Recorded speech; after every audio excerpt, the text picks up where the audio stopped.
네.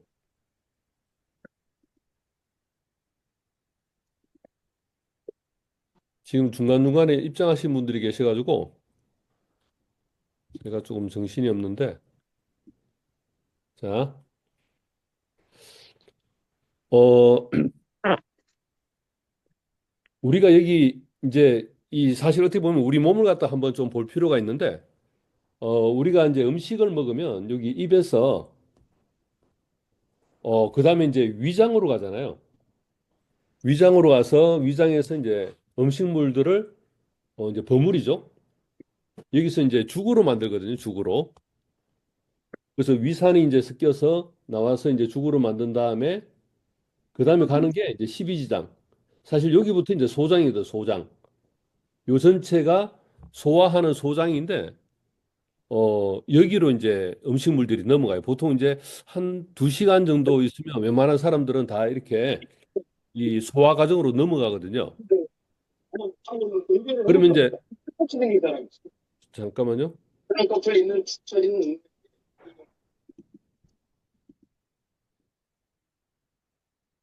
이 소화 과정으로 넘어가서 이제 십이지장과 소장에서 이제 소화를 하는데 대부분 다 소화 효소가 우리가 췌장하고 담낭에서 이제 소화 효소를 만들어요.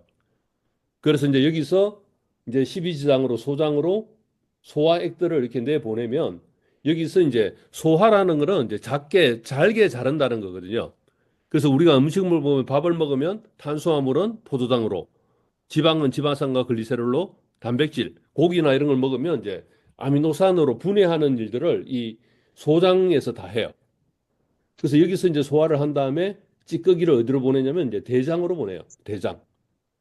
그래서 대장에서 수분을 흡수하고 나머지 남는 것들을 찌꺼기를 변으로 만들어서 이제 항문으로 내보내죠 이제. 그래서 이제 어떻게 보면 이제 여기서 이렇게 하나의 통과되는 통로를 통해서 이제 음식물들이 소화돼서 이제 흡수되고 나머지는 찌꺼기가 빠져나가는 거예요.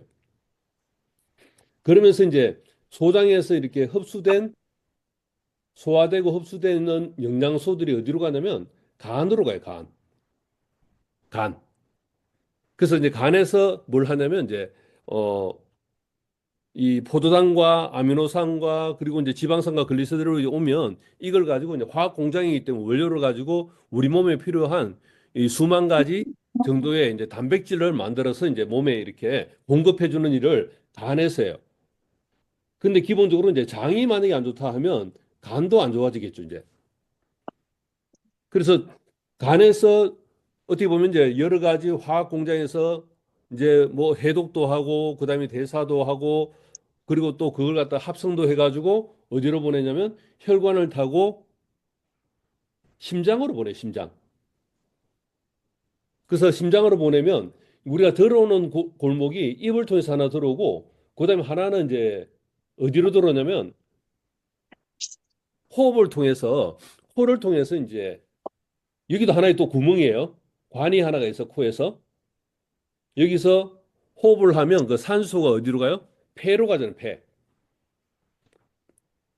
그래서 간에서 들어오는 영양소를 심장에서 받고 그다음에 코를 통해서 폐를 통해서 들어오는 산소를 심장이 받아가지고 어디로 보내요? 대동맥, 중동맥, 소동맥, 세동맥을 타고 우리 온몸에 이렇게 산소하고 영양소를 공급해줘요. 그래서 온몸에 있는 세포한테 이를 공급해주는 일들을 전체적인 대사 과정이라고 그래요. 대사 과정.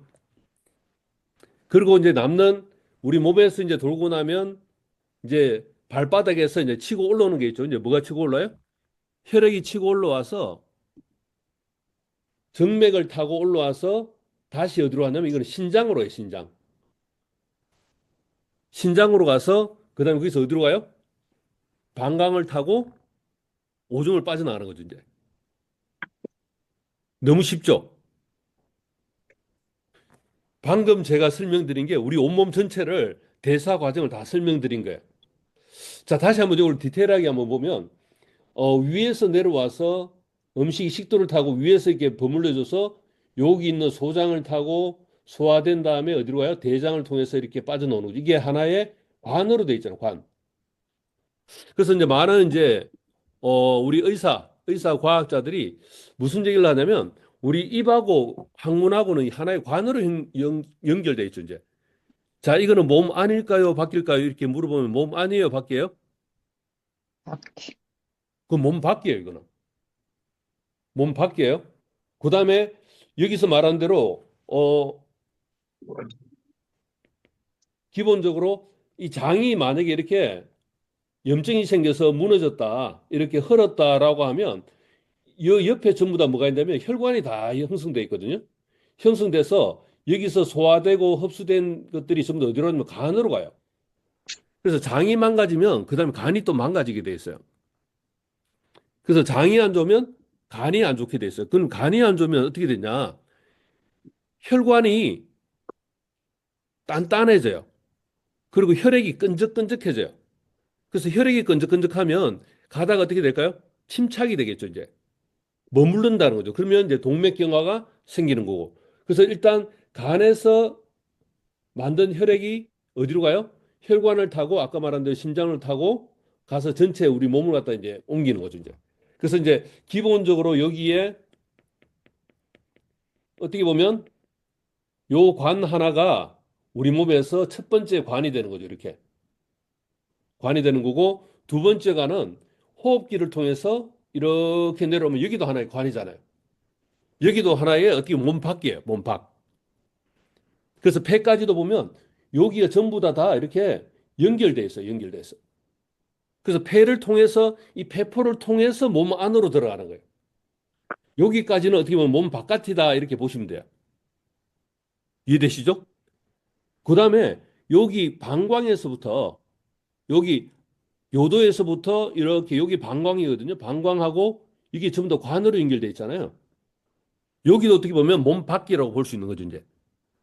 엄밀히 말하면 여기 방광까지가 몸 밖으로 볼 수 있고 뭐 여기는 어떻게 보면 이제 안으로 안이라고 볼 수 있는데 어쨌든 이것도 하나의 어떻게 보면 몸 바깥에 있는 우리 하나의 모습이다 이렇게 보면 돼요. 그래서 많은 과학자들이 어 인체를 하나로 이렇게 그림을 그리라고 하면 이렇게 그려요.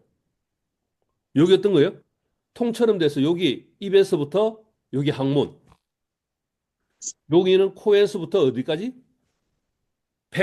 폐포까지. 여기는 어디요? 신장에서부터 요도까지. 여기 전부 다 바뀌어요. 자, 근데 재밌는 거 뭐냐면 이 밖에는 다 뭐가 있어요? 피부도 마찬가지로 여기 전부 다 바뀌잖아요. 여기는 전부 다 점막으로 돼 있어요. 점막. 점막. 그래서 피부도 점막으로 돼 있고 여기 장도 뭘로 돼 있어요? 점막으로 돼 있어요. 점막. 그리고 폐도 보면 기도도 전부 다 점막이거든요. 우리가 호흡을 하면 코 점막부터 해서 그다음에 기도도 전부 다 점막이에요. 점막. 그리고 요도에서부터 어디까지요? 방광까지도 전부 다 점막이에요. 점막. 근데 점막에는 뭐가 사냐면 뭐가 살아요? 미생물이 살아요. 세균들이. 근데 이 세균들이 왜 사냐? 보면 나쁜 세균들을 막아주기 위해서 지키고 있는 어떻게 보면 군사라고 보시면 돼요. 이 미생물들이. 그래서 이 미생물들을 우리가 잘 관리를 하면 우리 몸은 어떻게 될까요? 건강해지는 거죠. 그래서 우리 피부도 마찬가지로 막 어디 목욕탕 가서 몸 불려가지고 막 때려 벅벅 밀면 어떻게 될까요? 거기 있는 미생물들이 많이 좀 손상이 되겠죠. 그러면 피부가 건조해지고 피지막도 없어지니까 거기 뭐가 생길까요? 염증이 생겨요. 왜? 외부에서 뭐가 들어요? 세균들이 들어오니까. 나쁜 세균들이 들어오니까. 그래서 피지막들은 대부분 다 pH 한 5대는 약산성이 되죠. 약산성. 약산성이 되면 우리한테 유익한 균들이 잘 사는 공간이에요. 공간이 돼요. 그래서 우리가 어떻게 보면 이제 식도부터 해서 장, 그리고 소장, 대장 이래 가면 우리가 유산균을 먹잖아요. 산. 약간의 산성에 사는 그런 균들을 먹으면 기본적으로 점막에는 산성일 때 우리 몸이 보호가 잘 돼요. 그런 것들은 기본 이제 상식적으로 한번 알고 계시면 될 것 같아요. 그래서 우리 몸에 점막에는 항상 세균들이 사는구나.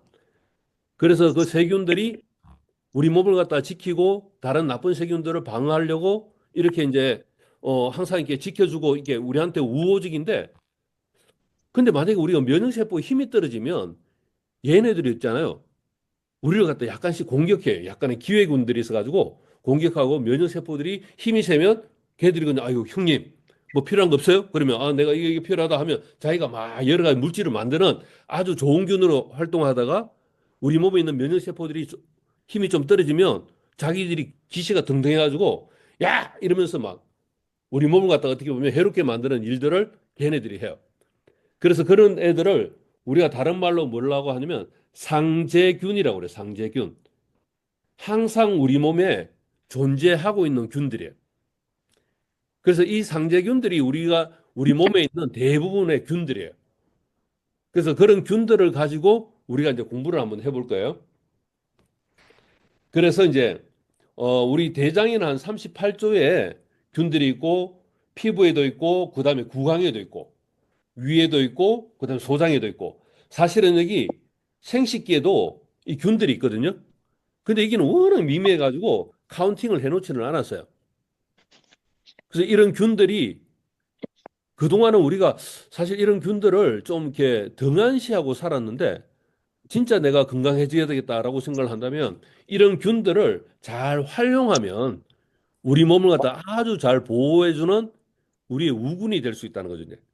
그래서 이제 미생물을 잘 보호하는데 요거는 이제 약간 상식적으로 한번 말씀을 드리면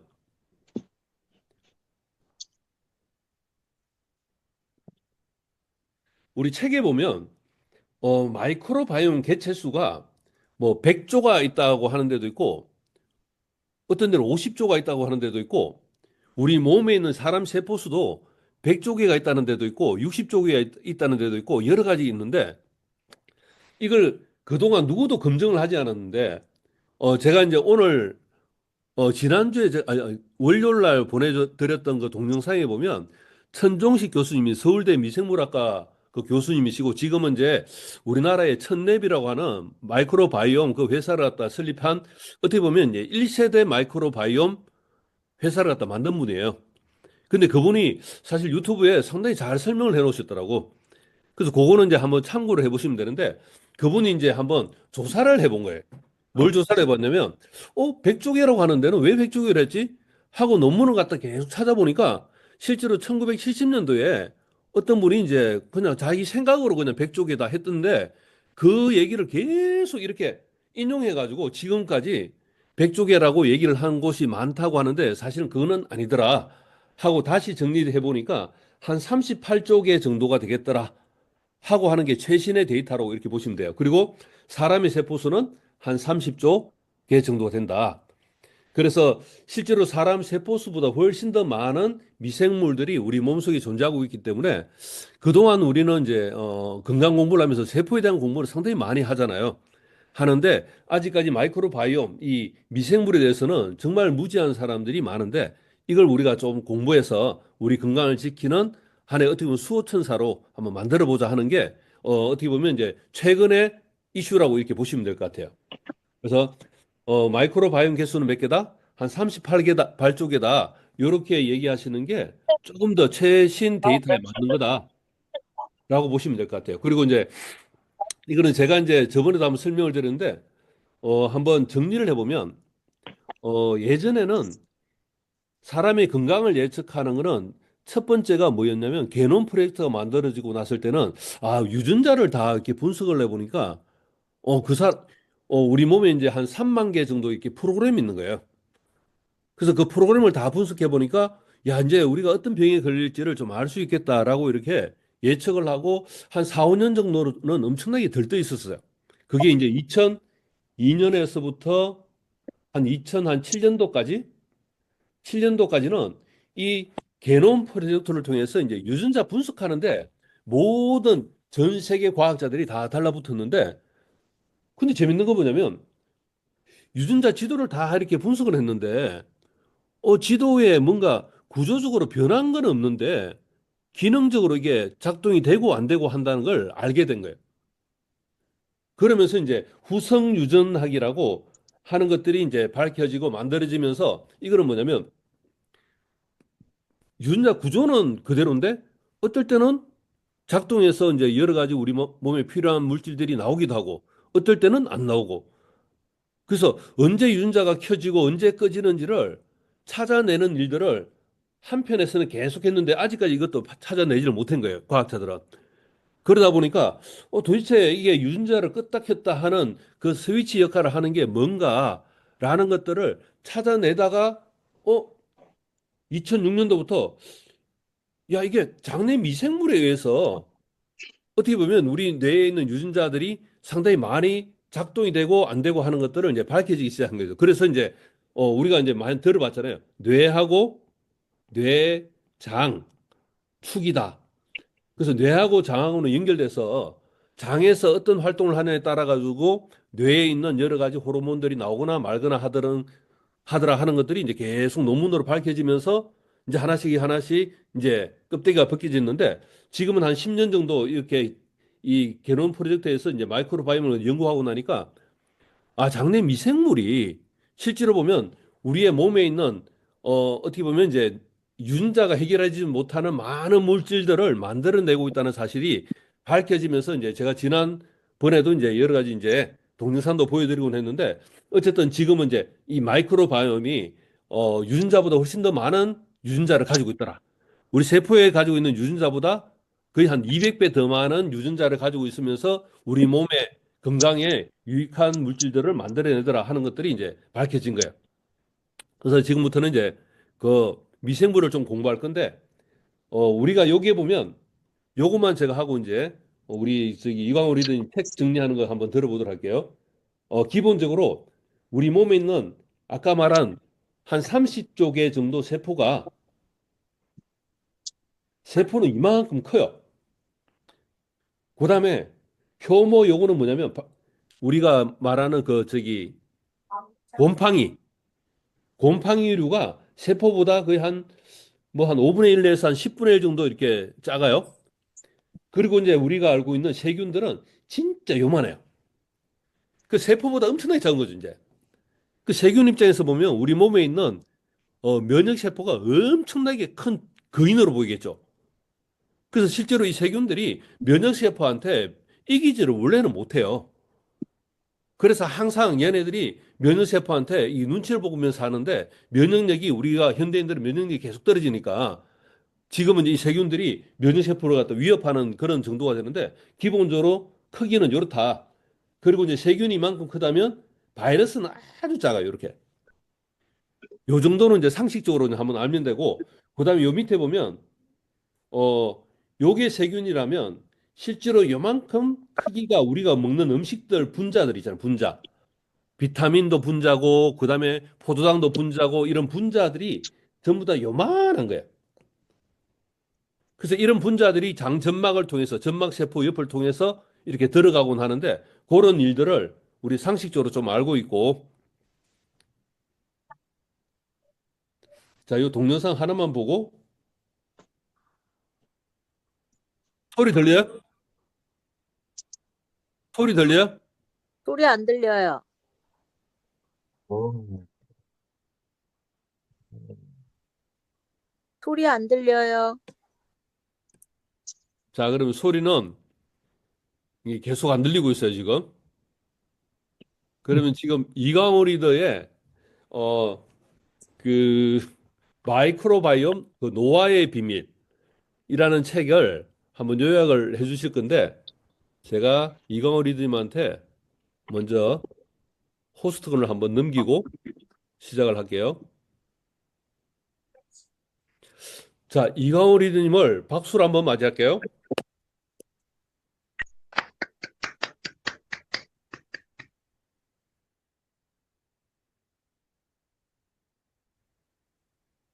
자, 이강호 리더님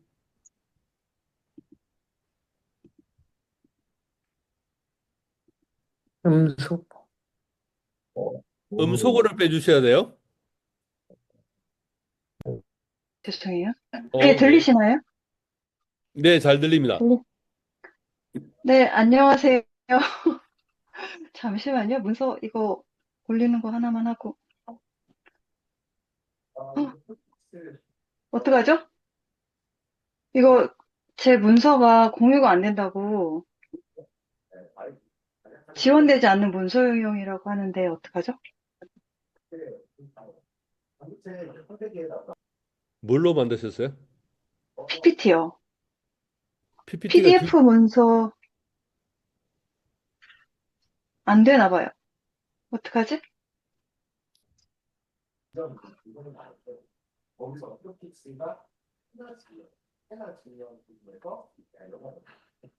자, 그러면 저한테 한번 줘보실래요? 잠시만요.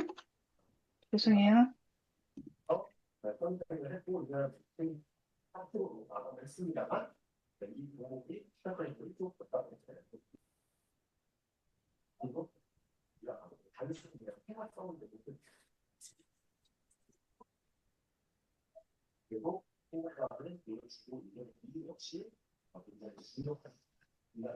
선생님 카톡으로 제가 보냈어요. 네.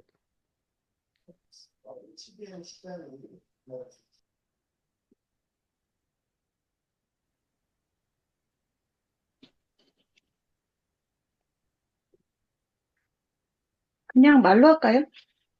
자, 말로 하시는데, 네. 잠깐만요. 그러면 네. 이광호 리더님은 그냥 말씀해 네. 주시고 제가 호스트를 저로 바꿀게요. 네네네.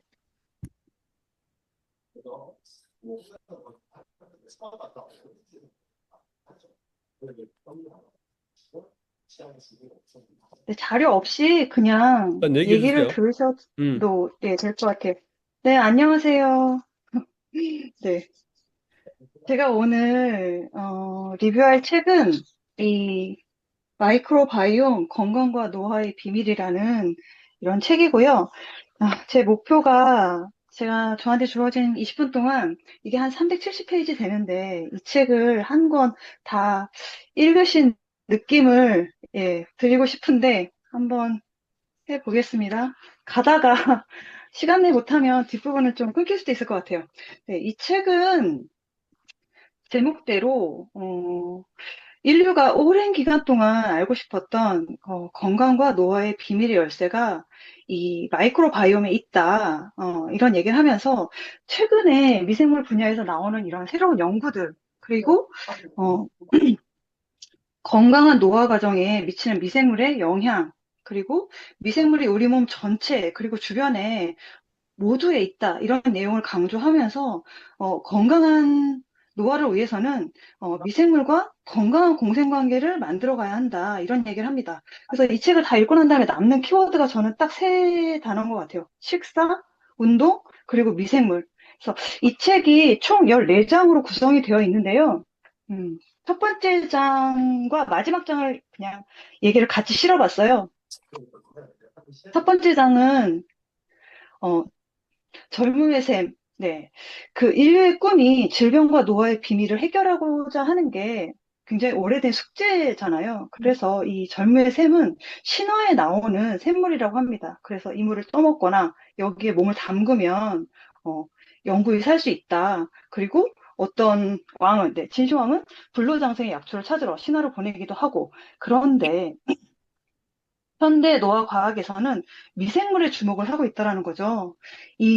그러니까 19세기에 과학자들은 전염병을 극복하는 게 가장 큰 과제였고요. 그런 병원균을 추적하고 조사하는데 전념했고, 그렇게 해서 발견된 약물이, 기적의 약물, 항생제가 개발이 되면서 우리는 이제 감염병은 모두 다 극복했지만 이런 오랜 감염병과의 전쟁 후유증으로 우리가 얻고 있는 건 비만, 당뇨, 염증성 대장질환, 알레르기, 천식, 이런 만성질환들의, 의 고통을 겪고 있죠. 그런데 최근에 이런 만성질환과 미생물의 관계가 연구가 활발히 진행이 되면서 이런 지난 10년간의 기간이 미생물학에서는 르네상스 시기라고 예, 얘기가 된다고 합니다. 그래서 우리가 미생물과 함께 진화해 가고 있다. 그리고 일생 동안 건강과 질병에 미생물이 근본적으로 관여하고 있다. 이걸 이해해야 되고 건강한 장수를 위해서는 그 비결이 우리가 먹는 거, 그리고 운동, 그리고 강한 사회적 유대감이다. 그래서 이를 통해서 당신과 당신 미생물을 무병장수하고 번창하게 하라. 이렇게 강조하고 있습니다. 그래서 미생물 분야의 과학이 아직은 매우 초보적인 수준이지만 이 미생물 군집이 우리가 상상하는 것보다 훨씬 큰 젊음의 원천이다. 그래서 그렇게 오래 멀리 찾아 헤맨 이 젊음의 셈이 사실은 바로 내 코 밑에 있다라는 이런 파랑새 동화 같은 교훈으로 이 책이 마무리가 됩니다. 그 다음부터는 우리 몸의 각 기관별로 어떤 미생물이 있고 어떤 영향을 미치고 이런 얘기들이 계속 그 기관마다 진행이 되거든요. 그 첫 번째로 나오는 게 피부 미생물. 피부에는 가로 세로 1cm당 수백 종의 미생물이 살고 있고 한 100만 마리 정도 살고 있는데 우리 그 미생물은 대장에 가장 많고, 그 다음에 구강, 그 다음에 질, 그래서 네 번째로 피부에 가장 많이 있다고 합니다. 이 미생물의 역할이 유해균과 서식지 경쟁을 통해서 먼저 선점을 해서 이렇게 방어벽을 만든다던가 혹은 병원균을 타도하는 물질을 생성해서 피부 방어를 하는 이런 역할을 하기도 하고요. 나이 들면서 미생물의 이 조성이 크게 변화한다고 합니다. 특히 50세 이후로는 확연히 변하더라. 그래서 화장품 회사들이 뭐 로레알, 에스티로더, 클리니크 그리고 아메이 얘기도 나와요.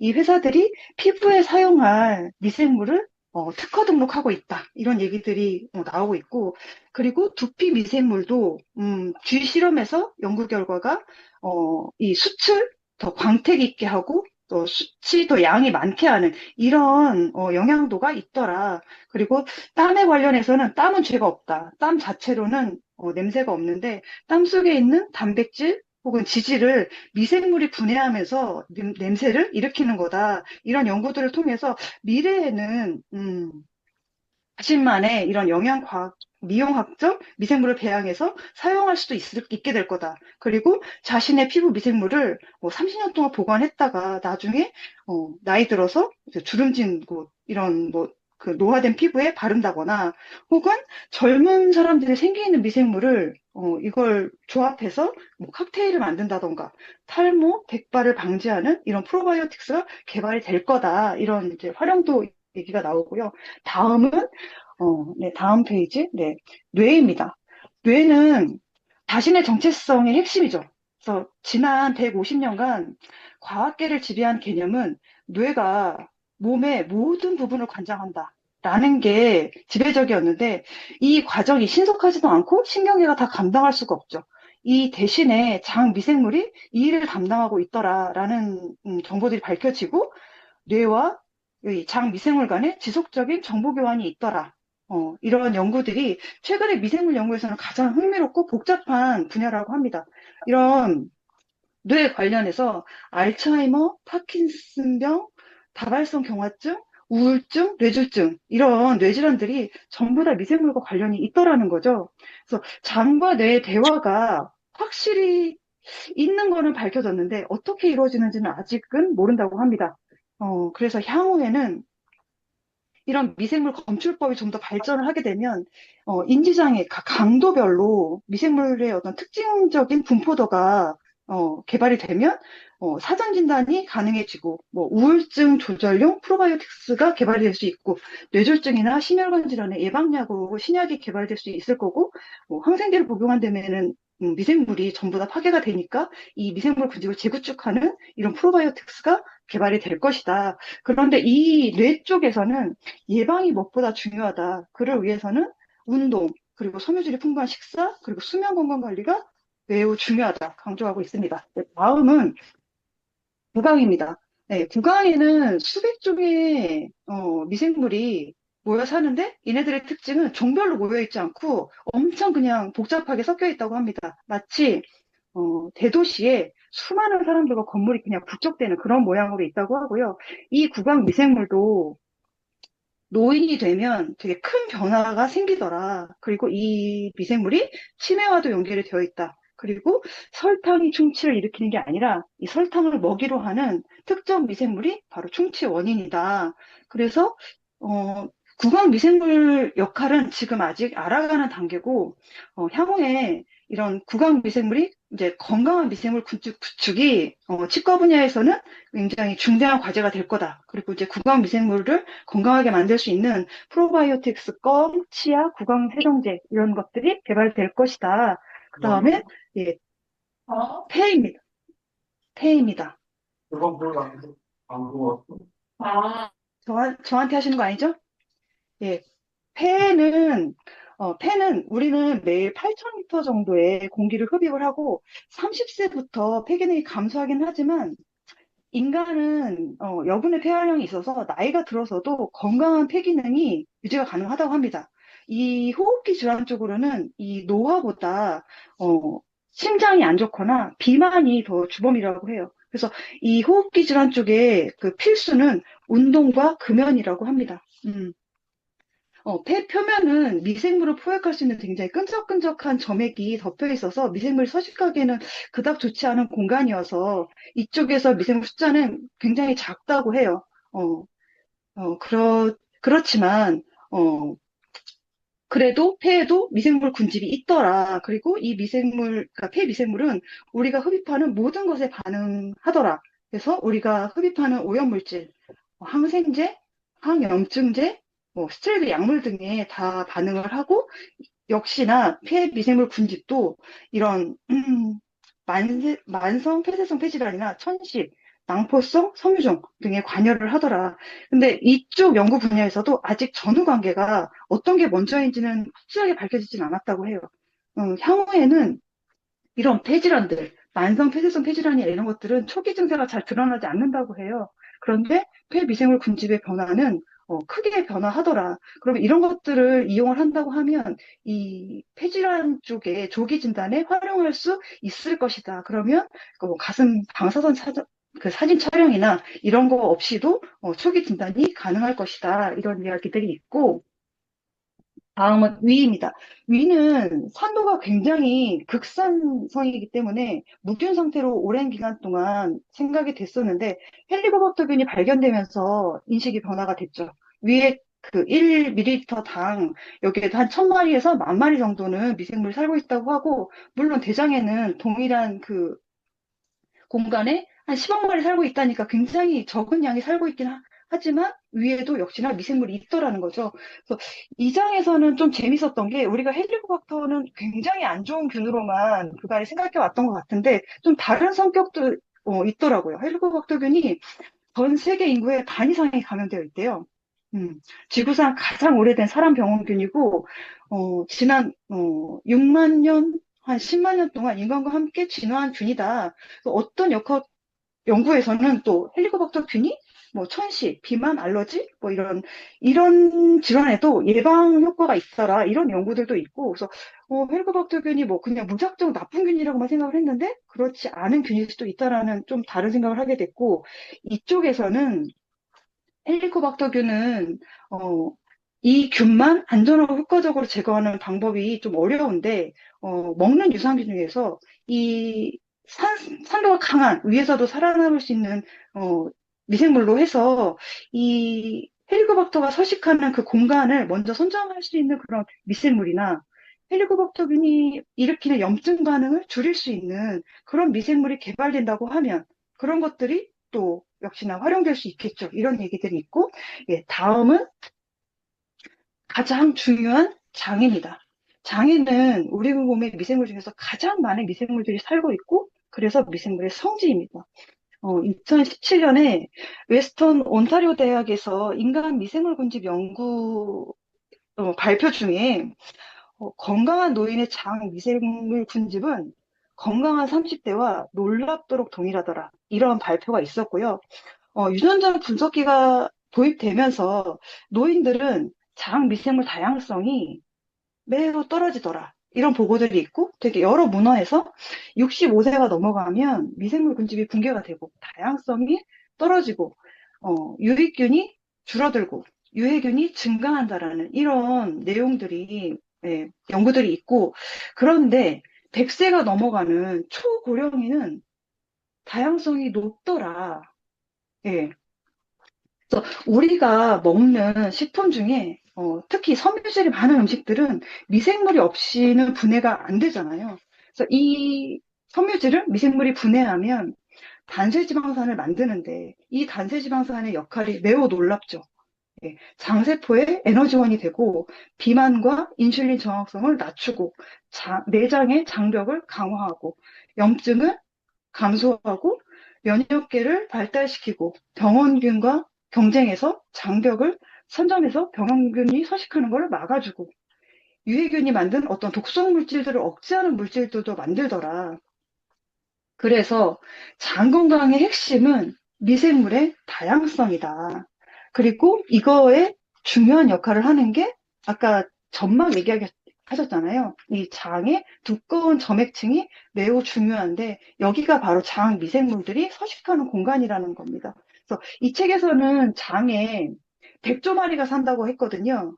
근데 아까 박경수 교수님이 38조가 가장 신빙성 있는, 네, 데이터라고 하셨으니까 38조의 미생물이 우리 장에 서식하고 있고 이 영향력이 이 장에서 멀리 떨어진 기관까지 굉장히 광범위하게 영향을 미치고 있더라. 그래서 하나씩 살펴보면, 예, 다음 페이지예요. 먼저 간에서 보면 비알코올성 지방간은 이 환자들을 보니까 장 투과성이 높고, 그래서 만성염증이 있고, 이 환자들의 미생물 군집이 붕괴되어 있더라. 그래서 이 질환이 보통 상당히 악화된 후에 진단이 되는데, 만약에 이런 미생물 구성비로 조기 진단을 할 수 있다면, 굉장히 고통스러운 간 조직 검사 없이도 진단이 가능하겠다. 이렇게 활용도를 얘기를 하고 있고요. 신장으로 가면, 만성 신부전은 수개월에서 수년 동안 서서히 악화된대요. 근데 이 환자들도 마찬가지로 장 미생물 군집이 붕괴되어 있고, 염증을 줄이는 이런 단세지방산을 생산하는 미생물들이 굉장히 적어지고, 장 투과성이 높아지더라. 그래서 이런 경우에도 섬유질이 풍부한 식사와 프로바이오틱스로 개선이 가능하다. 그 다음에 신장에서 신장 결석. 신장 결석을 유발하는 어떤 화학 성분은 우리가 먹는 식품인데 결석을 만드는 주 성분을 분해하는 미생물이 적어지면 결석이 쉽게 생깁니다. 그래서 미생물, 그리고 이 환자들 경우에도 미생물 군집이 확연히 바뀌더라. 그래서 결석과 장 미생물의 이런 상관관계가, 인과관계가 명확하게 아직 밝혀지진 않았지만 관여 사실은 굉장히 분명하고 이것 역시도 미리 예방할 수 있는 어떤 해결책이 미생물로부터 얻을 수 있겠다라는 이런 희망이 이쪽 분야에서도 생기고 있다라는 이야기가 있고, 과민성 대장증후군도 이쪽도 미생물 다양성이 감소하더라는 이런 연구 결과들이 있고, 아직 이쪽에서도 여기에 관여하는 특정 미생물이 밝혀지진 않았지만 과민성 대장증후군 환자의 균을 물균 생쥐에다 이식했더니 이 생쥐도 똑같은 이런 과민성 대장증후군 증상을 보이더라. 그래서 완치법은 아직 없지만 이런 장염증을 감소시키는 프로바이오틱스가 처치법으로 활용될 수 있을 가능성이 있겠다. 그리고 염증성 장질환도 이 미생물이 관여하고 있다는 증거들이, 예, 연구 결과들이 있습니다. 대변 이식술을 했더니 궤양성 대장염 증세가 개선이 된다라던가, 이런 그 염증성 장질환 환자의 변을 정상 생쥐한테 이식했더니 장염증이 생기더라. 관련이 있다라는 거잖아요. 그래서 이쪽에도 마찬가지로 항염증 처치와 함께 대변 이식을 통해서 미생물 군집을 복구시킨다거나 식이요법, 생활요법과 함께 처치에 치료로 시도될 수 있겠다. 그리고 비만은 세계보건기구에서도 질병으로 분류하고 있고, 2000년대 중반에 워싱턴대에서 그 실험 결과에 이 미생물 군집이 체중에 굉장히 중추 역할을 하더라. 이런 연구가 있고, 비만인들도 보니까 미생물 군집이 붕괴되어 있고, 장 투과성이 높아지고, 만성염증을 유발하더라. 그렇게 해서 인슐린 저항성이 떨어지고, 당뇨, 심혈관 질환, 암, 치매 발병률이 높더라. 그래서 아직까지는 체중 감소에 적합한 미생물의 이런 환상 조합까지는 밝혀지지 않았다. 하지만 비만 퇴치에 미생물 군집을 포함시키는 이런 시도들이 시도될 수 있겠다. 그리고 당뇨도 마찬가지로 비만처럼 이 미생물과 관련도가 있더라. 미생물 군집의 조절로 포도당의 항상성을 개선하거나 당뇨병 증세를 줄일 수 있다는 연구들이 있고요. 그리고 그 뒤에는 이런 미생물 분석하는 회사의 사례들이 몇 개 또 있어요. 그래서 이런 회사들의 이제 변을 보내면 한 2개월 남짓 분석해서 리포트를 보내주는데 굉장히 일반인들이 읽기에 그닥 유용하지 않은 정보들도 많고 시간도 오래 걸리고 우리는 HM 파마에서 받아볼 수 있는 리포트가 있잖아요. 그 수준에 비교해 보면 훨씬 비교가 안 되는 것 같아요. 그런 내용들도 예, 소개가 되고 있고 여기에서 또 하나 강조하고 있는 이야기가 우리 몸과 미생물을 함께 먹여 살려야 한다. 이런 네. 그래서 서구 사회 식사가 지난 50년 동안 엄청난 변화가 있었고 그 결과로 인간의 허리선과 미생물 군집에 막대한 해를 끼쳤다. 그래서 생쥐 실험이 있었는데 이 서구 식사, 즉 이 섬유질이 적고 당이 높은 이런 식사를 한 쥐와 고섬유질을 준 쥐를 계속 그 식이요법을 주면서 새끼를 낳고 세대를 거듭하게끔 비교 관찰을 하는 거죠. 그랬더니 한 4세대가 지나갔을 때 이 서구식 식사를 계속했던 이 쥐에다가 다시 고섬유질을 줘도 이거를 분해할 수 있는 미생물이 아예 없어졌대요. 여기에서 얻을 수 있는 교훈이 우리 사회가 계속 이런 식으로 식사를 하게 되면 우리 후손한테 가면 유익균이 아예 사라질 수 있다라는 그런 예측을 할 수 있다라는 거죠. 그래서 조부모 세대의 어떤 이런 분변 채취를 해서 생체 자원 은행에다 보관하자 이런 계획들도 얘기가 나온다고 합니다. 그래서 건강한 노인은 건강한 장과 굉장히 밀접한 상관관계가 있다. 그렇기 때문에 이 미생물 군집에, 장 미생물 군집에 가장 큰 영향을 미칠 수 있고 컨트롤할 수 있는 요인은 식사다. 어떤 걸 먹어야 하는지가 굉장히 중요하다라고 강조를 하고 있습니다. 예, 다음은 심장입니다.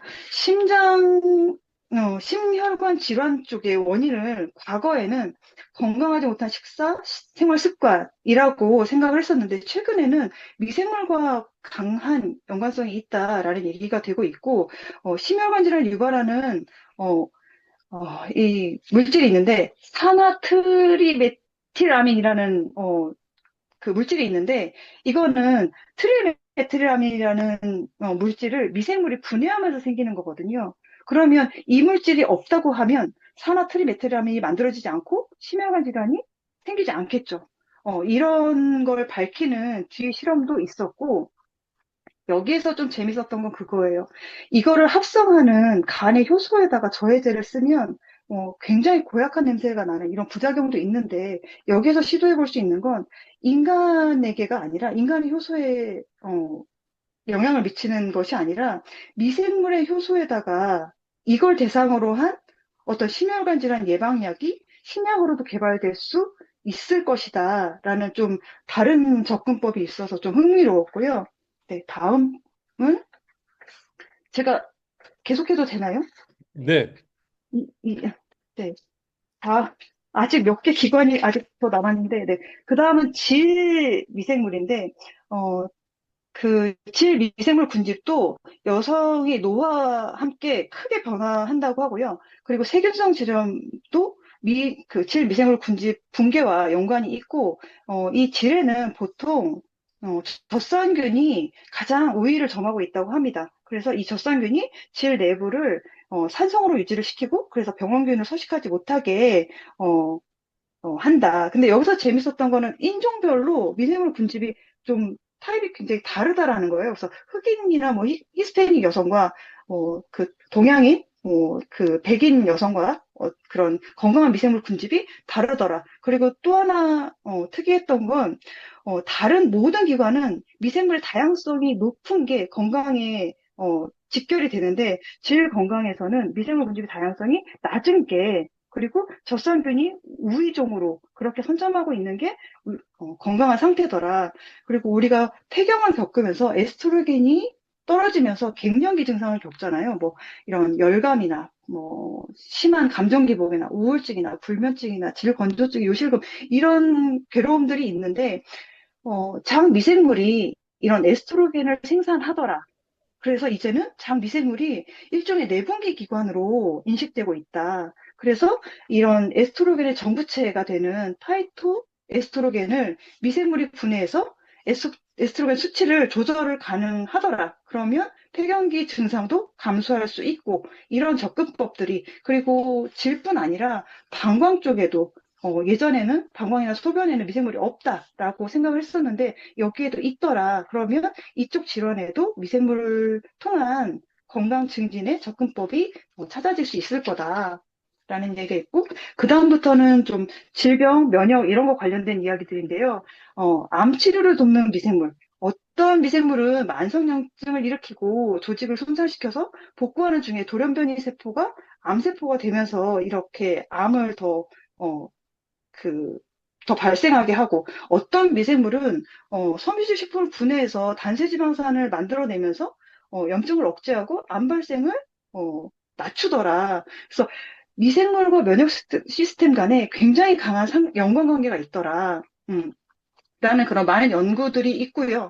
그래서 이런 전통적인 우리 암치료법은 방사선요법이나 항암제들이 있잖아요. 그런데 이 독성이 미생물의 다양성을 크게 훼손하기 때문에 향후에는 이 미생물 군집을 면역 항암요법에 활용해서 효능을 개선할 수 있는 그런 가능성이 있을 것이다. 그리고 그런 증거로 2015년 논문에는 이런 미생물 조성을 바꾸면 면역 항암 효과가 달라지는지에 대한 그런 연구들도 있었다고 합니다.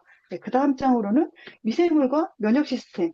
네, 우리의 면역 시스템은 굉장히 많은 자원을 가진 복잡한 체계죠. 뭐 보초, 경비대, 전투병, 정보요원, 뭐 각종 무기, 군수공장, 통신시설 이렇게 모든 것들을 갖춘 굉장히 복잡하고 정밀한 방어군 체계이고요. 아기는 태어나면서 엄마의 질과 대변 미생물을 처음 접촉하면서 면역 시스템이 작동하기 시작합니다. 이 면역 시스템은 근데 껐다 켜졌다 하면 안 되고 늘 시동이 걸린 상태여야 즉시 활성화가 되는데 어, 여전히 과학계에서 의문은 미생물이 여기에 면역 시스템과 어떻게 소통하는지 밝혀진 바가 매우 적고 현재까지 밝혀진 거는 단세지방산이 그 키인 것 같다. 여기까지.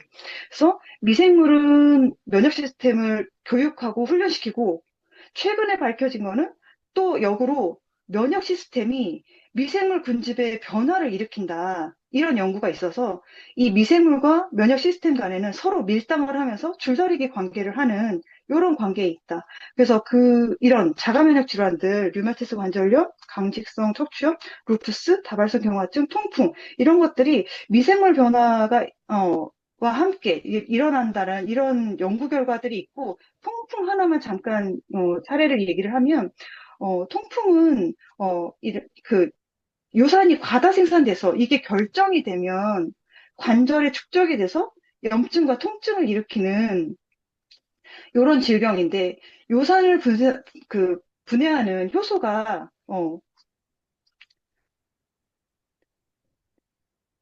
네, 죄송해요. 네, 이런 요산을 분해하는 이제 미생물 지표를 이제 밝혀냈고 이거를 진단에다 활용을 했더니 정확도가 88.9%가 되더라. 요게 혈액 검사랑 좀 비교를 하면 혈액 검사에서는 정확도가 71.3%였다. 훨씬 더 높은 진단 정확도가 볼 수 있죠. 뿐만 아니라 치료에도 활용할 수 있겠다. 이렇게 많은 자가면역 질환에서도 미생물을 활용해서 진단이나 치료에 활용할 수 있겠다. 이런 이야기들이 있고요. 거의 다 왔어요.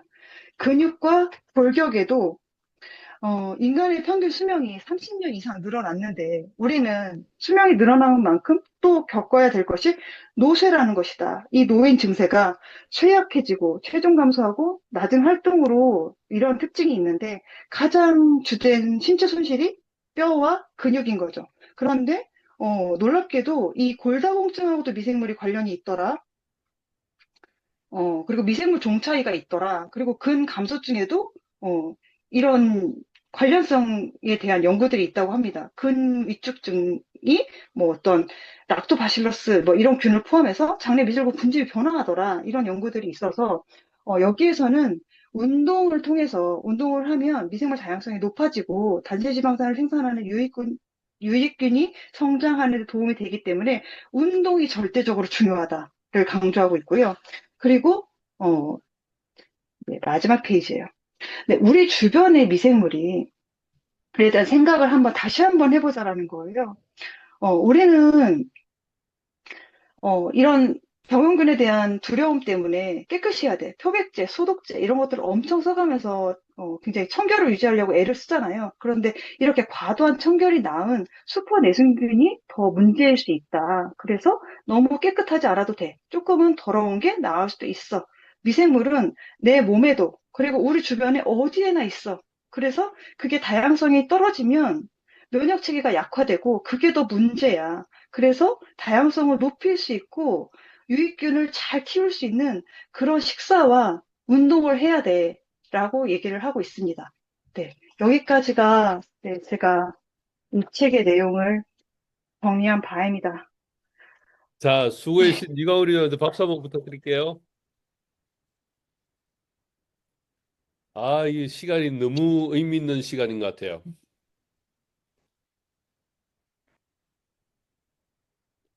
자, 금요일 날은 내 장은 왜 우울할까? 지금 이제 총론을 미생물에 대한 총론을 우리가 이제 공부를 했는데 이제 금요일 다음 시간은 이제 장에 집중해서 실제로 어떻게 하면 내 장을 갖다 좋게 만들 수 있는지 그리고 이제 아까 저기 책 요약에서도 알 수 있었듯이 심장, 뭐 구강, 그리고 폐, 심장, 신장까지 전부 다 미생물들이 다 관여를 하고 있거든요.